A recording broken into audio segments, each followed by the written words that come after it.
2023, Aston Martin and McLaren had two very different seasons, as you can clearly see. Aston Martin having a brilliant start to the season, with Alonso getting 6 podiums in the first 8 races and remaining second in the Constructors' Championship until the Spanish Grand Prix, experiencing a dramatic nosedive in performance after Austria, whereas with McLaren, they experienced a dramatic upswing in performance at Austria, with the upgrades brought to Lando's car, and from then on were consistently in the mix with Mercedes and Ferrari.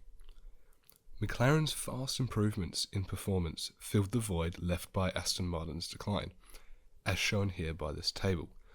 The colours represent each team and where they were in terms of performance relative to one another at each race. Obviously, McLaren wasn't the 5th fastest car at the beginning of the year, and there were some races like the United States and Mexico where Aston Martin were way slower than the 5th fastest, but for the sake of this video, the table is only going to show the top 5 teams in whatever order they were in. Aston was consistently one of the fastest cars in the opening 8 races. As soon as they dropped off, McLaren were there to pick up the paces from Austria onwards. Aston Martin had a small peak in Brazil and Las Vegas, where Alonso got a podium and Stroll got 2 5th places, but other than that, they had been relegated to the midfield. If we split the 2023 season in half, then we get 2 sets of 11 races to visualise the positive and negative swings in each team's performance. In the first half of the season, Aston Martin scored 184 points, or 65.7% of their total, almost 2/3 in just half a season. McLaren was the opposite, scoring just 87 points in the first 11 races, or 28.8% of their season total.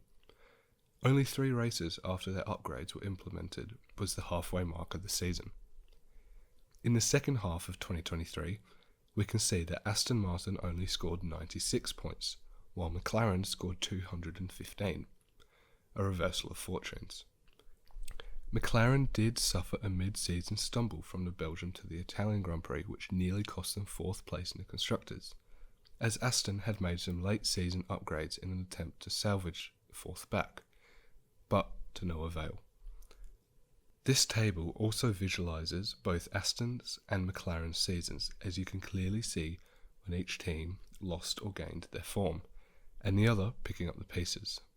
I hope you enjoyed this analysis into the very interesting battle between Aston Martin and McLaren in 2023, and I hope to see you all in the next video.